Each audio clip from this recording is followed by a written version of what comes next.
শুধু এই রকম সবর নয়, প্রত্যেকটা নবীদের উপরে এসেছিল কঠিন বিপদ। যেমন হযরতে আইয়ুব আলাইহিস সালাম, জানেন না, নাম শুনেন নাই? 18 বছর রোগে ভোগ করলো। রোগ ভোগ করতে করতে জিহ্বার মধ্যে, শরীরে সব জায়গায় রোগ যখন ছড়িয়ে গেল, আইয়ুব আলাইহিস সালাম একদিন আল্লাহর কাছে হাত তুলে বললেন না, আল্লাহ আমি তো নবী, আল্লাহ রোগ দেবে তো দেবে, নবী দিয়েছো, আল্লাহ অন্য মানুষের দিতে পারতে, আমি কি পাপ করেছি, আমি কি ভুল করেছি বলো। এমন কোন কথা নবী আইয়ুব আলাইহিস সালাম বলে নাই। তিনি আল্লাহর কাছে 18 বছর পর একটা দোয়া করেছেন, জোরে বলুন সুবহানাল্লাহ। কি দোয়া? পারা নাম্বার 17, সূরার নাম আম্বিয়া, আয়াত নম্বর 82, লাইন নম্বর 4। ও আইয়ুবা ইদনাদা রাব্বাহু আন্নী মাসানিয়াদ-দুররু ও আনতা আরহামুর রাহিমিন।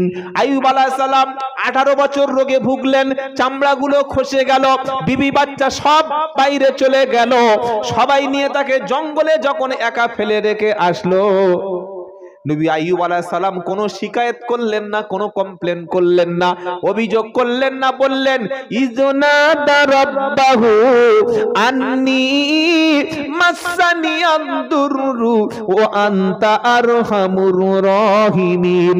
তিনি বললেন, আল্লাহ আমি অসুস্থ আর আপনি রহমানুর রহিম। জোরে বলবেন না সুবহানাল্লাহ। আচ্ছা, কোনো অভিযোগ করেছে কি? আমরা মসজিদে গেলে 4 দিন জ্বর হয়েছে, নাক থেকে কাঁচা পানি মসজিদের গায়ে মুছছে আর বলছে, আল্লাহ আল্লাহ কি করলে, আমি আমির সাহেব, আল্লাহ। কি রে, 4 দিন জ্বরে এরকম বেসবর হলে হবে না। যত কঠিন রোগ হবে যদি ধৈর্য ধরি, আল্লাহ আমার গুনাহ মুছে সাফ করে দেবে। বলুন না সুবহানাল্লাহ। ইমানদারের শরীরে কাঁটা ফুটলে গুনাহ মাফ হয়, ইমানদার হোঁচট খেলে গুনাহ মাফ হয়, ইমানদার বিছানায় পড়ে থাকলে গুনাহ মাফ হয়, ইমানদারের জ্বর হলে সবর করলে গুনাহ মাফ হয়ে যায়।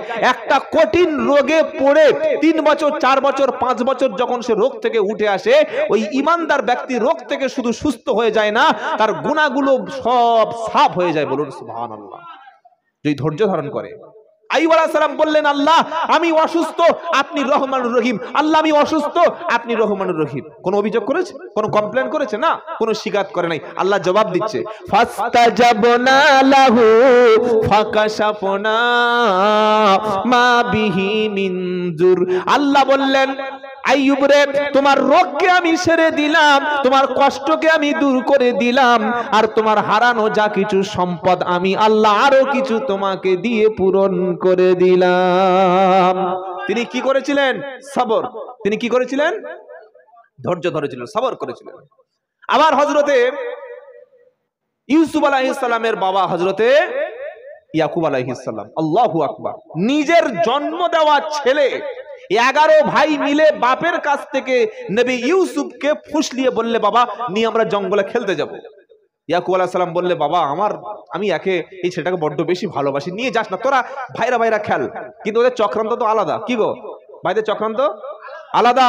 তবে ওই রকম ভাই এখন আর আমাদের কেউ নাই, আমরা সব এখন ভাই এখন আত্মীয়, মানে খুব ভালো বন্ধু, তাই না ভাই?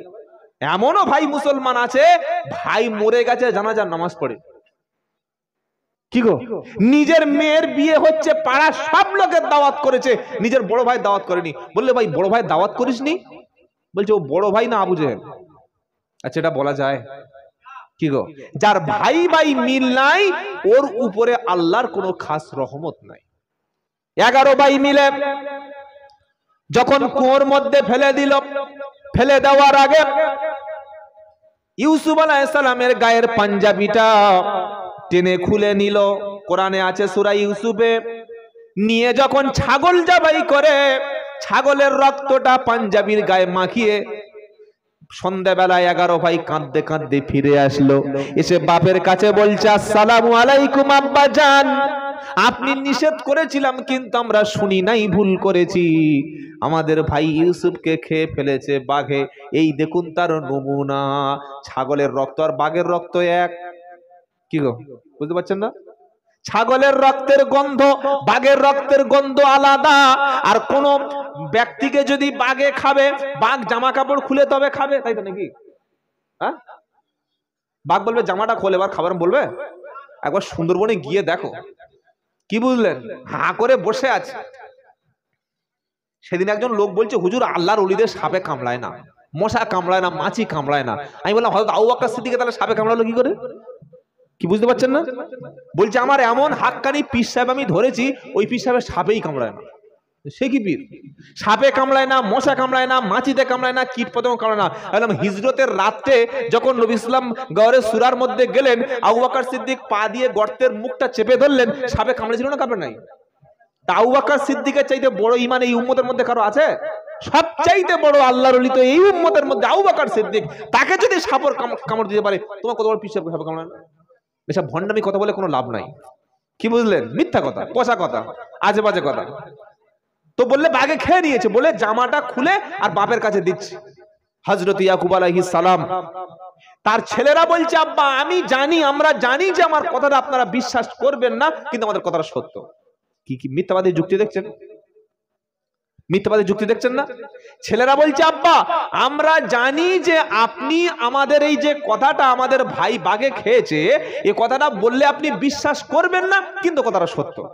হ্যাঁ, দুষ্ট লোকের মিষ্টি কথা। বাপ দেখছেন নাকে কাপড় টেনে, ছাগলের গন্ধ, আর জামাটা নবী ইউসুফ আলাইহিস সালামের জামা, পিরহান, কোন রক্ত, ইউসুফের রক্ত নাই। ছেলের রক্ত বাপ বুঝতে পারবে কি পারবে না? অবশ্যই বুঝতে পারবে। আর জামাটা পুরো একদম ছেঁড়া ফাটা, কোথাও কিছু নাই, একদম পুরো প্লেন একটা জামা। মানে ওরা কুয়ার মধ্যে ফেলে দেওয়ার আগে জামাটা খুলে নিয়েছে।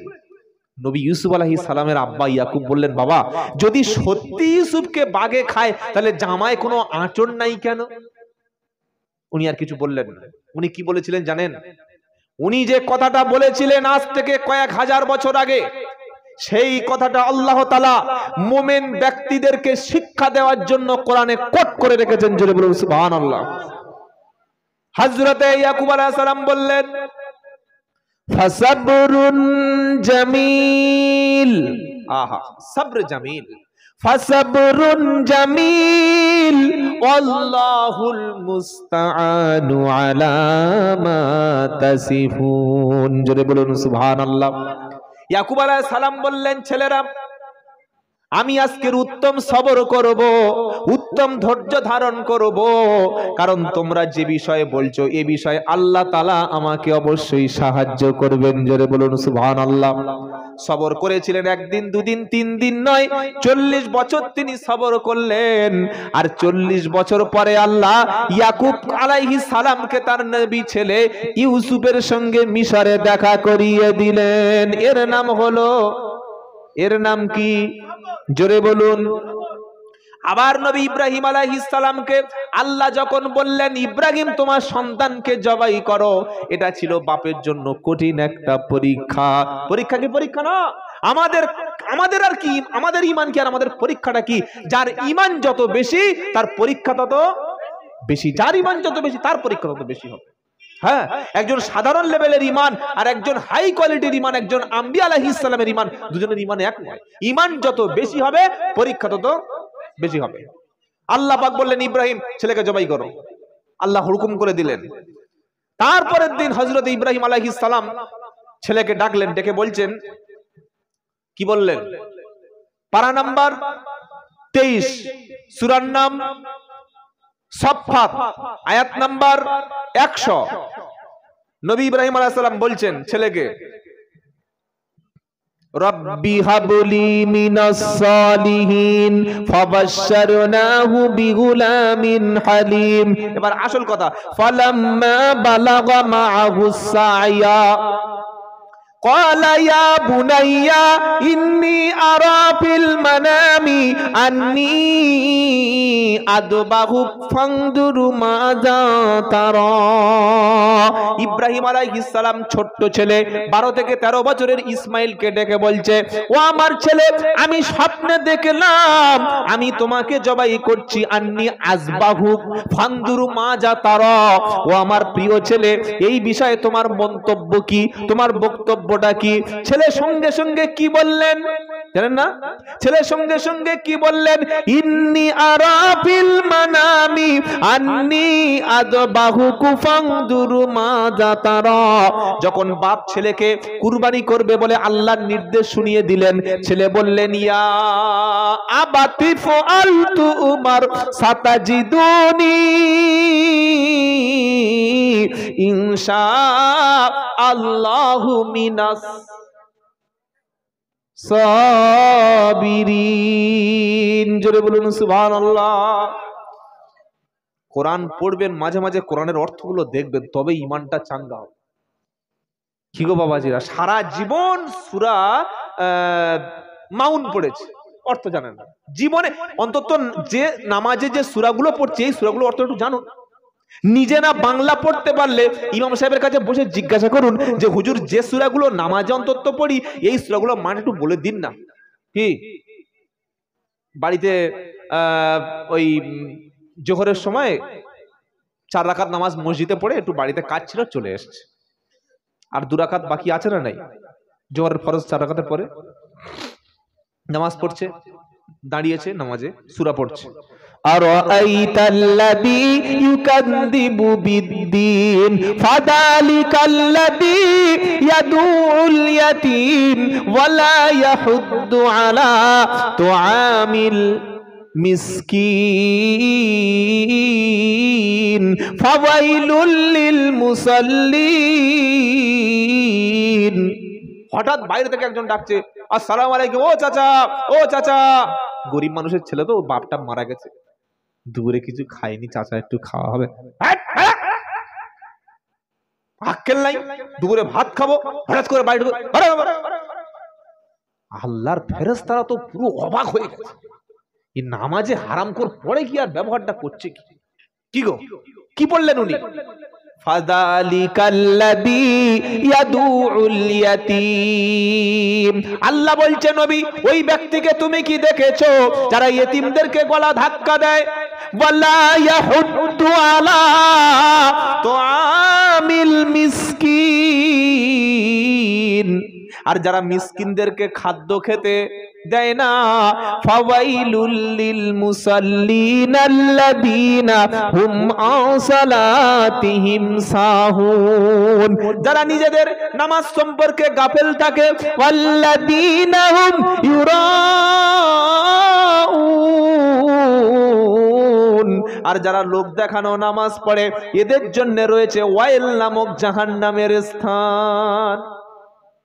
নামাজ পড়লে হবে? নামাজের অর্থই জানে কি গো? নামাজের মধ্যে কোন সূরাটা পড়েছে সেইটুকুই জানে না। সেজন্য কোরআন আরবিতে পড়বেন, প্রত্যেকটা অক্ষরে 10টা নেকি। জোরে বলুন না সুবহানাল্লাহ। এমন একটা কিতাব আল্লাহ দিয়েছে, পড়লে নেকি, শুনলে নেকি, পড়লে নেকি, শুনলে নেকি, দেখলে নেকি হয়। কোরআন দেখলে নেকি আছে না নাই? কোরআন দেখবে ততক্ষণ টুনির মা দেখবে, মোবাইলে সারা রাত সিনেমা দেখবে। সুবহানাল্লাহ। এতটুকু বাচ্চার হাতে বাপ মোবাইল কিনে দিয়েছে, আর সরকার মেয়েদের হাতে মোবাইল দিয়ে বললে যত পারিস ফোন করা, আর পড়াশোনার দরকার নেই, চালা, খালি চালা, চালিয়ে যা, চালিয়ে যা। সকাল 8টা থেকে টিউশনি পড়া, 7টা থেকে গিয়ে মেয়ে বসে আছে, সন্ধ্যা 7টায় টিউশনি, বিকাল 4টে চলে গিয়েছে। ছেলেদের হাত ধরেছে, ধরে বলছে জান তুমি আমার হাত দিয়ে কসম খাও, আমার ছেড়ে যাবে না। কি সর্বনাশ! এই যে মোবাইল কি ক্ষতি না করেছে আমাদের প্রজন্মকে, যদি 1% উপকার করে থাকে 90% ক্ষতি করেছে। করেছে না করে নাই? বাবাজিরা, আল্লাহ ভাইরা, সেজন্য আমাদের সন্তানদেরকে মোবাইলের ফিতনা থেকে হেফাজত করবো না।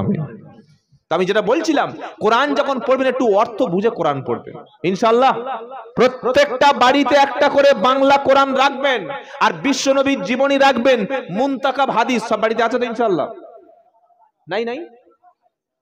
এই বাবা, এত কথা বলো না বাবা, তাহলে তো বক্তব্য তো মানে করো না, কথা বলো না। কি বলছি শোনো, প্রত্যেকটা বাড়িতে কোরআনের বাংলা একটা অনুবাদ রাখবেন। আর কি রাখবেন? মুনতাকাব হাদিস। আর কি রাখবেন? নবীর জীবনীর উপরে শ্রেষ্ঠ বই বার হয়েছে, যার নাম হচ্ছে আর রাহিকুল মাকতুম।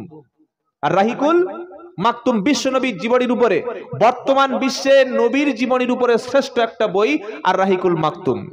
আপনি আপনার সন্তান হয়তো মাদ্রাসায় পড়েনি, সে হয়তো মাধ্যমিক, উচ্চ মাধ্যমিক, গ্রাজুয়েশন, এমএ করেছে, ওই শিক্ষিত ছেলেটা যদি প্রত্যেকদিন 1 পৃষ্ঠা করে কোরআন পড়ে, 1 পৃষ্ঠা করে বাংলা কোরআন পড়ে, 1 পৃষ্ঠা করে নবীর জীবনী পড়ে, প্রতিদিন সন্ধ্যাবেলা যদি 5 মিনিট করে কিতাবি তালিম দেয়, আমাদের বাড়ির মায়ের, আমাদের সন্তানেরা, আমাদের বাড়ির ফ্যামিলিটা পাল্টাবে কি পাল্টাবে না?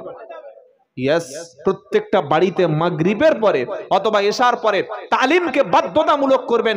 তালিম যদি আমরা দেওয়া ছেড়ে দিই, আমাদের সন্তানগুলি, আমাদের ছেলেগুলি, আমাদের মেয়েগুলি জাহান্নামের আগুনে চলে যাবে। এমনও মুসলমান আমাদের বাড়িতে আছে, আল্লাহর কসম করে বলছি, নবীর নামটা ভালো করে উচ্চারণ করতে পারে না। আছে না নাই? 60 বছর নামাজ পড়ছে, 40 বছর মসজিদে নামাজ পড়ছে, 60 বছর বয়স, মুয়াজ্জিন চলে গেছে একদিন শ্বশুর বাড়ি, ইমাম সাহেব বলছে, ও চাচা তাকবীর দাও, তাকবীর দিচ্ছে, আল্লাহু আকবার, আল্লাহু আকবার, আল্লাহু আকবার, আল্লাহু আকবার, আদু আল্লাহ ইলাহা ইল্লাল্লাহ, আদু আল্লাহ ইল্লাহ, আদু আন্না মুহাম্মাদুর রাসূলুল্লাহ, হালাল সালাহ, হালাল সালাহ, হালাল ফালা, হালাল ফালা, কাঁধে কাঁধে মাথার সালাহ, কাঁধে কাঁধে মাথার সালাহ। পাশের একটা ছেলে সবে এক চিল্লা দিয়েছে, সে বলছে, চাচা কি করলে? থেবড়ে দাঁত ভেঙে দেবো। জুমায় জুমায় 4 দিন নামাজ পড়ছিস, আমার ভুল ধরছিস, বেয়াদব, কোথায় ভুল বলেছি জানিস? তো বলছে কাঁধে কাঁধে মাতের সালাহ মানে কি? কাঁধে কাঁধে মাতের সালাহ আল্লাহ বলছে, নবী সাল্লাল্লাহু শিখেছেন, কদ কামাতিস সালাহ, নামাজ কায়েম হচ্ছে, নামাজ কায়েম হচ্ছে, প্রিপারেশন নাও, তৈরি হয়, দাঁড়িয়ে যাও। আর বলছে কাঁধে কাঁধে মাতের সালাহ। কি হচ্ছে না হয় না? কত শিক্ষার অভাব। প্রত্যেকটা মুরব্বী যারা এসেছেন, মাগরিবের পরে, এশার পরে যখন মসজিদে তালিম হয়, তালিমে অবশ্যই বসবেন। আর যত ভাই এসেছেন, প্রত্যেকটা মা যারা আমার কথা শুনছেন, আমি আব্দুল্লাহ জুবায়ের হাত দুটো ধরে বলে যাচ্ছি, এই 3টি বই অন্তত বাড়িতে রাখুন। প্রত্যেকটা বাড়িতে যেন বাংলা কোরআন একটা থাকে, বিশ্ব নবীর জীবনী আর রাহিকুল মাকতুম। যে কোনো লাইব্রেরিতে বলবেন কলেজ স্ট্রিট থেকে বই এনে দেবে, 250 থেকে 300 টাকা দাম। আর মুনতাকাব হাদিস, বর্তমান বিশ্বে তালিমের একটা শ্রেষ্ঠ বই। এই 3টি বই বাড়িতে রেখে প্রত্যেকদিন 5 মিনিট 10 মিনিট, আরে তোর আরবি না পড়তে পারিস বাবা, বাংলা থেকে পড়। কি গো, হ্যাঁ, বাংলা থেকে 1 পৃষ্ঠা 1 পৃষ্ঠা করে যদি শোনাই, আল্লাহর নবীর কুরবানির জীবনী, নবীর মক্কার হিজরতের জীবনী, মদিনায় গিয়ে যে সাহাবাদের জীবনী, এগুলো যখন এই বইগুলোতে যখন শুনবে, জাহান্নামের আয়াত যখন আপনার ছেলে বাংলা থেকে কোরআন থেকে পড়বে, জান্নাতের আশা যখন শোনাবে, সুদের আয়াতগুলো যখন পড়বে, মানুষ পরিবর্তন হবে কি হবে না? খ্যাপা হাফেজ সাহেবকে 500 টাকা দিয়েছে, ও হাফেজ সাহেব আমাদের বাড়িতে আমার বউটার খুব শরীর খারাপ, 1 খতম পড়ে দেবে, চলো।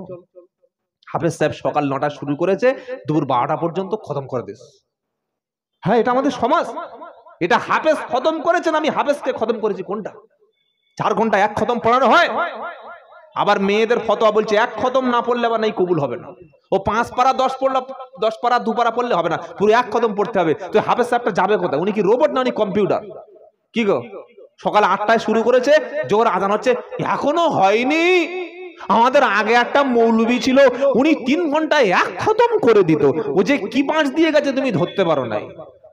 3 দিনের কমে, নবী সাল্লাল্লাহু আলাইহি ওয়াসাল্লাম, তিরমিজির হাদিস, 3 দিনের কমে যে কোরআন পড়লো, সে নবী বললে কোরআন বুঝলোই না। বাবাজিরা, আল্লাহর ভাইরা, এ ভুল করবেন না। আপনি নিজে কোরআন শিখুন, আপনার বাড়িতে কোরআন আপনি পড়বেন। আপনি ইমাম সাহেবের কাছে আপনার ছেলেকে পাঠিয়ে দিন, ছেলে এসে কোরআন পড়বে। আপনার বাচ্চা মেয়েকে মাথায় হিজাব দিয়ে বক্তব্যে ইমাম সাহেবের কাছে পাঠিয়ে দিন, ওই মেয়ে এসে প্রত্যেকদিন আপনার বাড়িতে পড়বে। 365 দিন কোরআন শরীফ পড়বে। এইটা ভালো না বছরে 500 টাকা দিয়ে ভাড়া দিয়ে পড়াবেন? কোনটা ভালো? কথা বলছেন না? আর যদি কোনো হাফেজ সাহেবকে বা কোনো ইমাম সাহেবকে যদি বলি, হুজুর 5000 বা 2000 বা 1000 টাকা দিচ্ছি, আর আপনি পড়ে দিন, উনি 4টে ছেলে নিয়ে চলে এসছে, 4 জন বলছে যদি 1000 টাকা দেয়, 4 জনের 250, 4 জনের 250 করে, চলো যা হয় হোক, 250 করে আর কত ভালো পড়া হবে। যদি কারো নিয়ত থাকে যে এইটা পড়ে এই টাকাটা পাবো আর দুপুরে খাবার পাবো, সব হবে তো? এ বাবা, হবে? তাফসিরে মারিফুল কোরআন, আল্লামা শাফি রহমতুল্লাহ আলাইহি, পাকিস্তানের উনি মুফতি আজম ছিলেন। তাফসিরে মারিফুল কোরআন, ওয়ালা তাস্তারু বি আয়াতি সামানান কালিলা, সূরা বাকারার আছে প্রথমের দিকে। এই আয়াতের তাফসির করতে গিয়ে উনি পরিষ্কার বলে গেছেন যে কেউ যেন কোরআনুল কারীমকে ভালো করে শুনবেন, কোরআনুল কারীমকে তেলাওয়াত এই উদ্দেশ্য করিয়ে না নেয় যে কিছু সওয়াব রেসানির জন্য কিছু খাবার দিয়ে, কিছু বিনিময় দিয়ে, কিছু অর্থ দিয়ে কেউ যদি কাউকে কোরআন খতম করিয়ে নেয়, একটাও সওয়াব আমাকে ধরবেন না, ধরতে হলে ওনাকে গিয়ে ধরবেন যে আপনি কেন লিখেছেন, আমি জাস্ট অনুবাদ করে দিলাম। কেউ যদি কোরআন খতম এই উদ্দেশ্য করে বাড়িতে হুজুর ডেকে আনে যে পড়িয়ে টাকা দেব, খাওয়া দেব, কিছু দেব, এই উদ্দেশ্য করে যদি কাউকে কোরআন খতম করিয়ে নেওয়া হয়, তো এই সওয়াবটা যার জন্য পড়াচ্ছে সে মোটে বলছে তাহলে কি বন্ধ করে দেব? আমি বন্ধ করতে বললাম না, আরো বেশি করে পড়তে বললাম।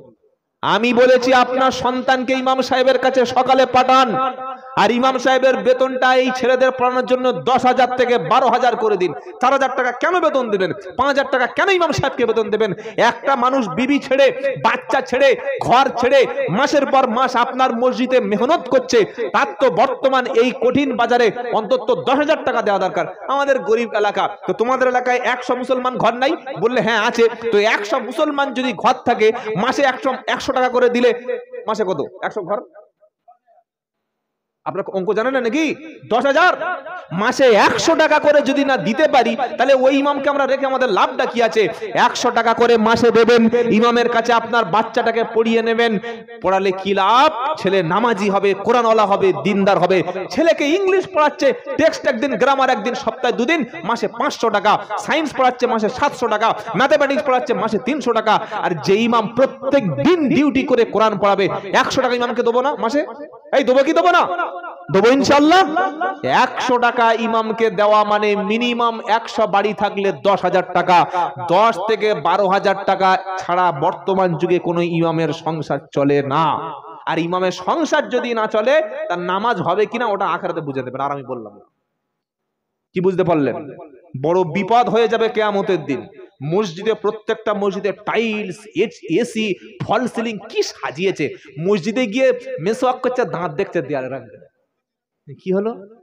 বলে হুজুর টাইলস, দাঁত দেখছে, মেসওয়াক করছে। ছাগল কথা করে। আর ইমাম সাহেবের বাড়িতে খাবার নাই কেন? মুয়াজ্জিন দেখেছে তার পয়সা দেয় না। চিন্তা করতে পারে? মুয়াজ্জিন ফ্রি পয়সা। আরে ফ্রিতে মুয়াজ্জিন কি? একটা মাসের শেষে তাকে 3,000 টাকা দেওয়া যায় না? আবার ওয়াকফ বোর্ড থেকে 2,500 টাকা দিচ্ছে বলে এরা আবার গাছের গোড়া কেটে দিচ্ছে, বলছে হুজুর 2,500 টাকা ফেরত দাও। কি অসভ্য চিন্তা করুন। অনুরোধ করে বলে যাচ্ছে যেটা সঠিক সেটা বলে গেলাম। আপনারা আমার উপরে খুশি হলেন বা না হলেন আমি দেখবো না। যেটা সঠিক আমার বলার হক আছে সেটা আমি বলে গেলাম। ইমামকে ঠকাবেন না, মুয়াজ্জিনকে ঠকাবেন না। গ্রামের মানুষ যারা মসজিদ কমিটি আছেন তাদের সহযোগিতা করুন। কমিটির লোক কি চুরি করবে না? হাত পাতবে। আপনারা 100 টাকা মানুষের কাছে চাইতে হবে কেন? মাসের শেষেই সেক্রেটারির হাতে দিয়ে আসবেন, সভাপতির হাতে দিয়ে আসবেন, ক্যাশিয়ার হাতে দিয়ে আসবেন। কিসের জন্য? যে আমার ছেলেকে কোরআন শিক্ষা দিচ্ছে, আমার মেয়েকে কোরআন পড়াচ্ছে, কোরআনের ভালোবাসায় আমি 100 টাকা করে দিচ্ছি। দিলে ইমাম সাহেবের পড়ার প্রতি একটা উৎসাহী হবে কি হবে না? হবে কি হবে না? তাহলে 10,000 টাকা যদি একটা ইমামের মাসে আমরা দিতে পারি, তাহলে তার অন্তত মিনিমাম সংসারটা চলে যাবে। বাবাজিরা, আল্লাহ ভাইরা, সবর নিয়ে আলোচনা করছিলাম। ইব্রাহিম আলাইহিস সালাম ছেলেকে যখন কুরবানি করবেন, শুইয়ে দিয়েছেন, গলায় ছুরি চালাবে, আল্লাহ পাক আরশ থেকে ডেকে বলছেন, ইব্রাহিম তোমার পরীক্ষায় তুমি ঈমানের পরীক্ষায় পাস। করে বলুন সুবহানাল্লাহ। আর ইসমাইল বলছে সাতাজিদুনি ইনশাআল্লাহু মিনাস সাবিরিন। ও আমার বাবা, ও আমার পিতা, আপনি যখন আমাকে জবাই করবেন, আমি উঠে দৌড়াবো না, আমি পালাবো না, আমি উত্তম সবর করব। জোরে বলুন সুবহানাল্লাহ। সবর, সবরের অর্থ কি? বিপদ, মুসিবত, কঠিন যতই আসবে আমরা ঘাবড়ে যাব না, ভেঙে পড়বো না। বলুন ইনশাআল্লাহ। সবরের অর্থ এই নয় যে কেউ আমাকে মুখে একটা থাপ্পড় মারলো আর আমি এই মুখটা দিয়ে বলবে ভাই এই মুখটা একটু সমান করে দে, এর নাম কিন্তু, এর নাম সবর নয়। একটা ঘটনা বলছি শোনেন, সময় আমি আর বেশি নষ্ট করব না। একটা সাপ পীর সাহেবের মুরিদ হতে গেছে। কে? সাপ। সাপ এটা লিখছেন হযরতে আশরাফ আলী থানভী রহমাতুল্লাহ আলাইহি, হাকিমুল উম্মাহ। বইটার নাম কি? মুসলমানের হাসি। কারণ আমি যদি কোনো কথা দলিল ছাড়া বলে যাই, কাল সকালে চায়ের দোকানে বলবে মাল একটা এসেছিল 2 নম্বর মাল। বলে কেন? বললে একটাও কথা দলিল প্রমাণ নাই, খালি গাল গল্প করে গেছে। কি বলবে কি বলবে না? হ্যাঁ। তো আশরাফ আলী থানভী রহমাতুল্লাহ একটা বই লিখেছেন, এরকম মোটা বই, মুসলমানদের হাসি বইটার নাম। তার মধ্যে প্রত্যেকটা ঘটনার পিছনে একটা করে শিক্ষা আছে। তো তিনি বলছেন একটা সাপ একটা পীর সাহেবের কাছে মুরিদ হতে গেছে। আসসালামু আলাইকুম হুজুর। পীর সাহেব তো অবাক যে আমার দরবারে সাপ আবার মুরিদ হয় নাকি। সাপ মুরিদ হয়ে গেল। পীর সাহেব বলছে, দেখো বাবা, তুমি মুরিদ হচ্ছ হও, আজকে তোমার নতুন কোনো জিকির টিকির দিচ্ছি না, দিল সাফ করার মতো কোনো জিকির তোমার দেব না, তবে আজকের তোমার প্রথম যে সবকটা দিচ্ছি তুমি সবর করবে, ধৈর্য ধারণ করবে, তুমি কাউকে কামড়াবে না, খুব সাবধান। বিষাক্ত কেউটে সাপ পীর সাহেবের হাতে মুরিদ হওয়ার পরে সবরের সবক নিয়ে বাড়ি চলে এলো। সাপ তো মাঠের মাঝখানে বেড়াতে গেছে, ওই আলের পাশে গিয়ে এখন লম্বা হয়ে শুয়ে আছে উত্তর দক্ষিণে মাথা করে। একটা লোক জমিতে ধান আনতে গেছিল, ধান তো ধানগুলো সব এক জায়গায় করে দেখছে দড়ি নাই। তো এখন অন্ধকার হয়ে এসছে, দেখলো একটা লম্বা মতো কালো মতো দড়ি, সাপকে মনে করেছে দড়ি, ধরে নিয়ে ওই ধানের যে বোঝা এত টাইট করে বেঁধে সাপের মাথা লেজটা দুমড়ে মুচড়ে বোঝার মধ্যে দিয়ে দিয়েছে। সাপের ঘাড় দুমড়ে মুচড়ে ওখান থেকে বাড়ি এসে পড়ে যখন গেরোটা খুলে দিল, সাপ তখন আস্তে আস্তে কষ্ট করে ঘাড় দুমড়ে মুচড়ে গেছে, ঘাড়ে প্রচন্ড ব্যথা। ওই ঘাড়ের মোচড় পেয়ে দোয়া ইউনুস পড়তে পড়তে পীর সাহেবের বাড়ি পর্যন্ত চলে এসেছে। এসে বলছে, হুজুর আপনি।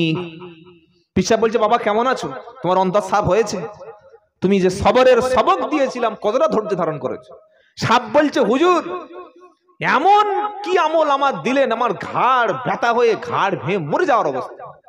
পীর সাহেব বলছে, কেন, কি জিকির তোমার দিয়েছে? এমন তো কোনো জিকির দিই নাই যে জিকির তোমাকে দিলে ঘাড়ে লেগে যাবে। কি গো, ওরকম কোনো জিকির তো দিই নাই, তোমাকে সবর করতে বলেছি। বললে ওই সবর করেই তোমার ঘাড়ে লেগেছে। পীর সাহেব বলছে, সবর করে ঘাড়ে লাগবে কেন? সবর করে তো ঘাড়ে লাগার কথা না। বললে হুজুর পুরো ঘটনাটা শোনালো, যে আমি শুয়েছিলাম আর এইভাবে আমার সঙ্গে এই ব্যাপার হয়েছে। পীর সাহেব বললে, আরে খ্যাপা মুরিদ, তোমাকে আমি বলেছিলাম কাউকে কামড় দেবে না, কিন্তু যখন ওই চাষিটা ধান বাঁধার পরে ধানের বীজগুলো এক জায়গায় করে তোমাকে দড়ি মনে করে পাকাচ্ছিল, তখন তুমি ওই না কামড় দিয়ে যদি ফোঁস করতে, ওই চাষি 20 ফুট দূরে গিয়ে পড়তো তোমার ক্ষতি করতে, তাহলে তোমার তো ঘাড় মটকাতো না। তুমি তো ভুল বুঝেছো, তোমাকে কামড় দিতে মানা করেছি কিন্তু ফোঁস করতে মানা করিনি। সবরের মানে এই নয় যে আপনাকে পিষে দিয়ে যাবে, আপনাকে শেষ করে দিয়ে যাবে, আপনাকে জমিনে মিশিয়ে দিয়ে যাবে, আর আপনি মসজিদে বসে বলবেন আল্লাহ ইন্নাল্লাহা মা'আস সাবিরিন। এটার নাম কি? সবর নয়। সবর মানে হলো বিপদ মুসিবত আসলে ধৈর্য ধারণ করার সাথে সাথে এই বিপদ থেকে বার হওয়ার জন্য প্রাণপণ চেষ্টা করতে হবে, ওভারকাম করতে হবে, এই বিপদটাকে ধৈর্য ধরে পার হতে হবে, তার নাম হলো সবর। এই সবর যদি আমাদের মধ্যে থাকে ইনশাআল্লাহ আমরা জান্নাতে যাব। বলুন ইনশাআল্লাহ, বলুন ইনশাআল্লাহ। ইমানদারের 5টা গুণ বলেছি। প্রথম বলেছি আস-সবর, দ্বিতীয় হচ্ছে আস-সাদিকিন, ইমানদার ব্যক্তি হবে সত্যবাদী। কি হবে? সত্যবাদী। 3 নম্বর বলেছি আল-কানিতিন, ইমানদার ব্যক্তি হবে আল্লাহর অনুগত বান্দা। বলুন সুবহানাল্লাহ। আল্লাহ ছাড়া পৃথিবীর কোন ব্যক্তির গোলামি ইমানদার কখনো করবে না। 4 নম্বর ইমানদার ব্যক্তির মধ্যে থাকবে আল মুনফিকিন, ইমানদার হবে দাতা। কি হবে? জোরে বলুন, দাতা। কেমন দান? ও আনফিকু মিম্মা রাযাকনাকুম মিন ক্বাবলি আইয়াতিয়া আহাদাকুমুল মাউতু ফায়াকুলু রাব্বি লাউলা আখারতানি ইলা আজালিন করিব ফাআসাদদাকা ওয়া আকুম মিনাস সালিহিন। এটা 28 পারা সূরা মুনাফিকুনের 10 নম্বর আয়াতে আল্লাহ বলছেন, তোমাদের আমি আল্লাহ যে পয়সা দিয়েছি, অর্থ দিয়েছি, মরণ আসার আগে তোমরা দান করো, সদকা করো। কেননা মরণ যখন এসে যাবে তখন তুমি বলবে রব্বানা আমাকে আরেকটু সময় দাও, ভালো কাজগুলো করব আর মালগুলো আমি সদকা করে দেব।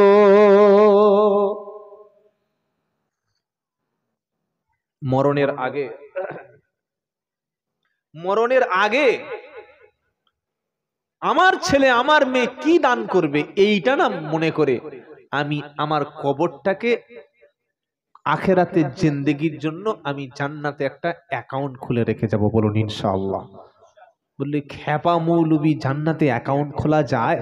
অবশ্যই যায়। নবী বলেছেন তিনটি আমল এমন আছে। এই বাবা, আপনারা এত লোক একসঙ্গে পেশাব লেগেছে নাকি? কি ফ্রিতে চা আর ফ্রিতে পেশাব, কি আলহামদুলিল্লাহ, খুব সুন্দর ব্যবস্থা।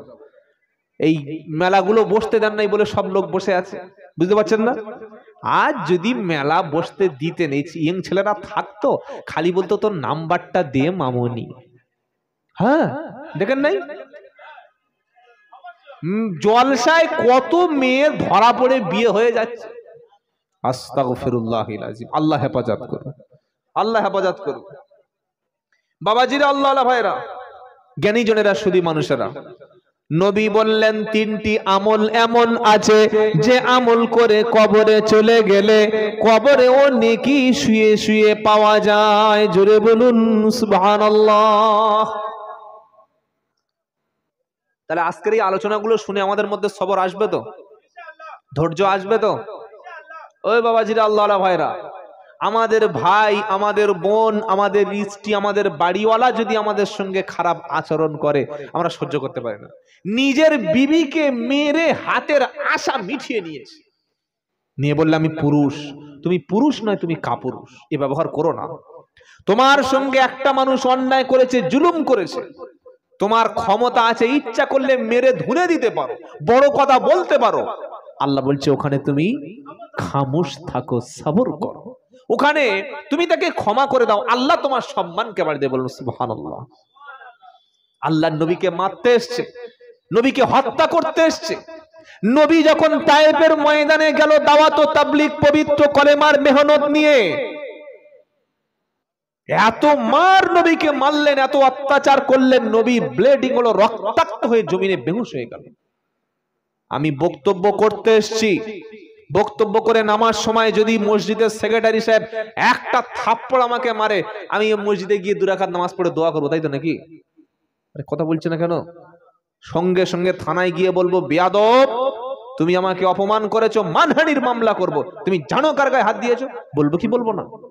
আর আল্লাহর নবী সাল্লাল্লাহু আলাইহি সাল্লাম যখন তায়েফে গেলেন, কলেমার দাওয়াত দিয়েছেন, দাওয়াত গ্রহণ করে নাই, উল্টে যখন তাকে অত্যাচার করা হলো, বিশ্বনবী মুহাম্মদ মুস্তাফা সাল্লাল্লাহু আলাইহি ওয়াসাল্লাম মার খেতে খেতে জমিনে বেহুশ হয়ে পড়ে গেলেন। যখন হুঁশ ফিরে এলো, জিবরাইল চলে এসেছে, অসংখ্য আযাবের ফেরেশতারা চলে এসেছে। তারা বলছেন, হুজুর আপনি আল্লাহর কাছে বলুন, আপনি হাত তুললে সঙ্গে সঙ্গে গোটা তায়েফকে শেষ করে দেব, তায়েফকে মাটির সঙ্গে মিশিয়ে দেব। আপনি কি বলছেন বলুন? নবী সাল্লাল্লাহু আলাইহি ওয়াসাল্লাম হাত তুললেন, বললেন, ওগো আল্লাহ, আমি যে বিশ্ব হাবিব, আমি যে বিশ্ব নবী, এরা চেনে না, এরা বুঝতে পারে নাই। আল্লাহ তুমি এদেরকে ক্ষমা করে দাও, এদেরকে হেদায়েত দাও। এরা যদি হেদায়েত না হয়, এদের নেক্সট জেনারেশন, পরবর্তী প্রজন্ম, আনে আলা নাসব যারা আসবে, অন্তত তারা যদি কলেমা পড়ে মুসলমান হয়ে যায়, ওটাই হচ্ছে আমার জন্য সবচাইতে বড় খুশির সংবাদ। বলুন সুবহানাল্লাহ। মানুষকে ক্ষমা করুন, আল্লাহ আপনাকে ক্ষমা করে দেবে। আমরা সবর করব, ধৈর্য ধারণ করব, এবং এই সবরের মধ্যেই রয়েছে আল্লাহর সন্তুষ্টি। জোরে বলুন সুবহানাল্লাহ। বাবাজিরা, আল্লাহ ভাইরা, একটা হাদিস আপনাদের সামনে রাখছি। আমরা প্রত্যেকে মারা যাওয়ার আগে আমাদের কবরে জান্নাতের অ্যাকাউন্ট খুলে রেখে যেতে চাই কি চাই না? চাই কি চাই না? নবী বললেন, শোনো, তোমরা যখন মারা যাবে, ইদা মাতাল ইনসান, মানুষ যখন মারা যায়, ইনকাতা আনহু আমালুহু, সমস্ত আমল তার বন্ধ হয়ে যাবে, কেবলমাত্র 3টি আমল খোলা থাকবে। 1 নম্বর হলো সাদাকাতুন জারিয়া, প্রবাহমান দান।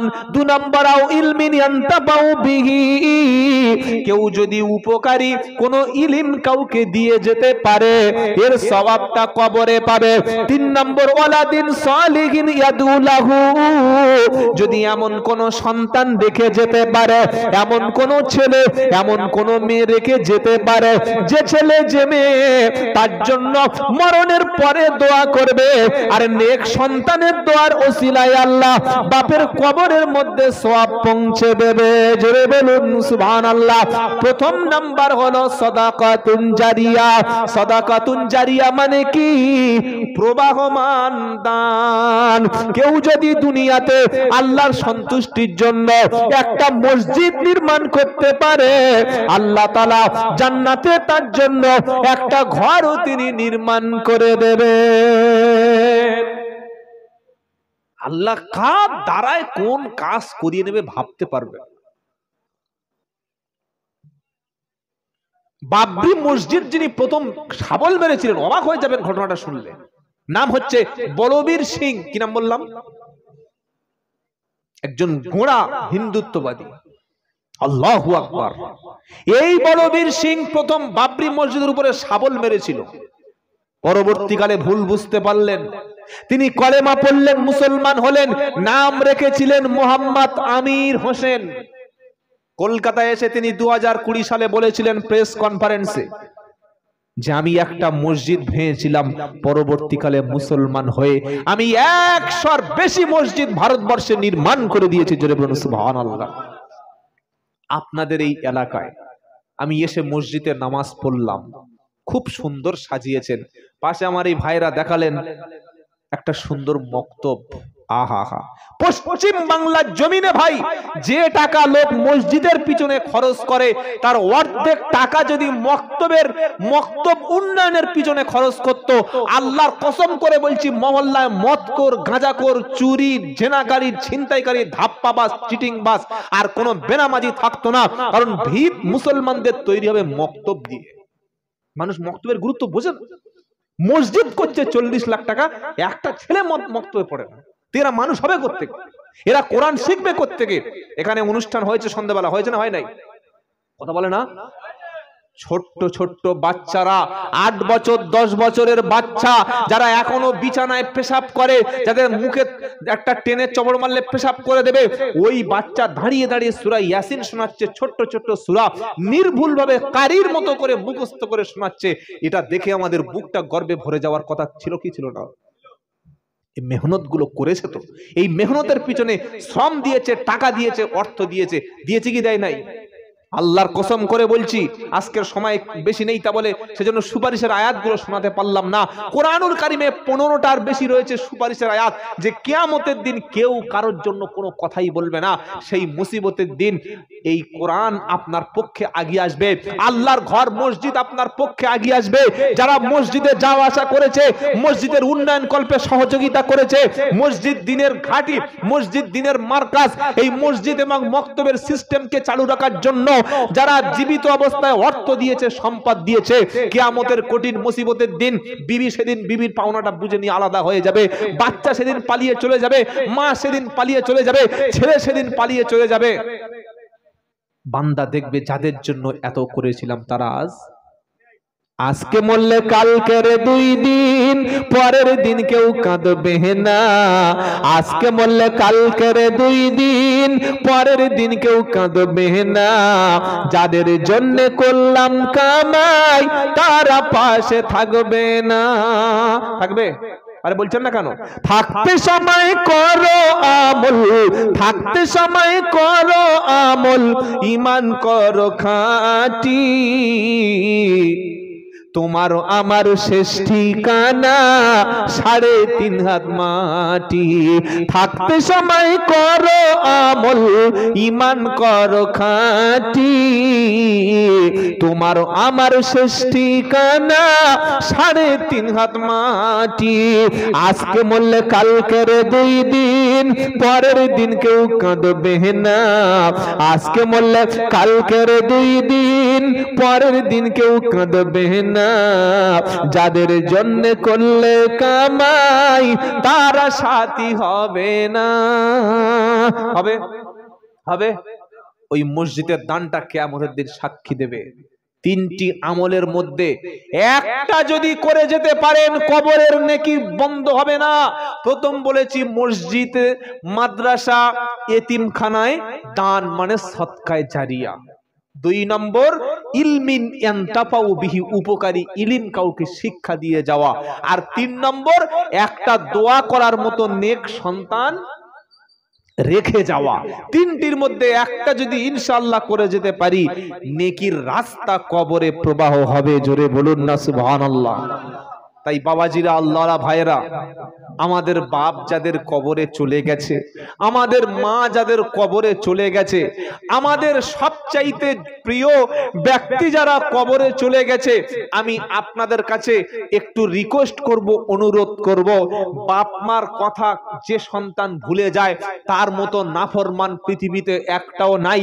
আর বাপ মার কথা স্মরণে করে বাপ মার অধিকারের জন্য, বাপ মার হকের জন্য যে সন্তান বাপ মার ইন্তেকালের পরেও বাপের জন্য, মায়ের জন্য পৃথিবীতে আসতে পেরেছি, তা না হলে পৃথিবীর মুখ দেখতে পেতাম না। বাপের জন্য সুন্দর ঘরটা পেয়েছিলাম, মায়ের জন্য পৃথিবীর মুখটা দেখতে পেয়েছিলাম। আজকের তাদের জমিতে আমরা বসবাস করছি, তাদের দেওয়া ঘরে আমরা থাকছি, তাদের রেখে যাওয়া জমিতে ফসল ফলিয়ে খাচ্ছি, তাদের রেখে যাওয়া পুকুরে আমরা গোসল করছি, তাদের রেখে যাওয়া ব্যবসার উপরে আজকের আমরা ধনী হয়ে গেছি। এই বাপ, এই মা যাদের মারা গেছে, আমি আপনাদের কাছে মসজিদের জন্য, কবরে যে বাপ মা চলে গেছে সেই মায়ের অবদান কোনোদিন ভুলে যেতে পারেন না। এরকম প্রচন্ড শীতের রাত্রে আপনার আব্বা কলকাতায় সপ্তাহ পর সপ্তাহ, দিল্লিতে আপনার বাপ বেঙ্গালোরে, আন্দামানে মাসের পর মাস কাজ করে যেদিন বাড়িতে ফিরে এসেছিল, সেদিন সবচাইতে বড় স্বপ্ন ছিল আপনার জন্য সবচাইতে ভালো একটা হাদিয়া, সবচাইতে ভালো একটা গিফট আনবে। যদি বাপ কলকাতা থেকে 2 মাস পরে, বেঙ্গালোর থেকে 3 মাস পরে বাড়ি ফিরে এসে দেখে ছেলেটা আর বাড়িতে বেঁচে নাই, যেদিন ঘরে ঢুকেছে, ঢোকার একটু আগে বিবি ফোন করে বলছে, যেখানে আছো তাড়াতাড়ি আসো, আমার ছেলে একটু আগে গলায় কি যেন আটকে গেছে, দম ফেলতে পারছে না। বাপ পাগলের মতো ট্রেন ধরে এসে বাড়িতে এসে দেখছে সকলে কান্নাকাটি শুরু করছে, আর সন্তান পৃথিবীতে বেঁচে নাই।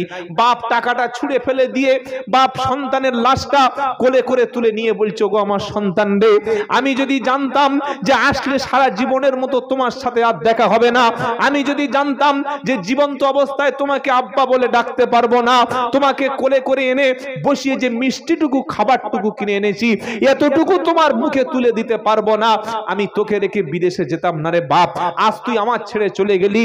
সেই বাপ সেদিন পাগলের মতো ছটফট করে কেঁদে সন্তানকে তুলে নিয়ে বলেছিল, আল্লাহ আমার সন্তানটা আমার কাছ থেকে তুলে নিলে কোনো দুঃখ নাই, কিন্তু আমার সন্তানটা কবরে যেন জান্নাত নসিব হয়ে যায়। আমার আল্লাহ বলছে, বান্দা সবর করেছিলিস, ধৈর্য ধরেছিলিস, আমি তোর সন্তানকে শুধু জান্নাতি বানাবো না, এই সন্তানের ওসিলায় তোকে জান্নাতি বানাবো। জোরে বলুন সুবহানাল্লাহ।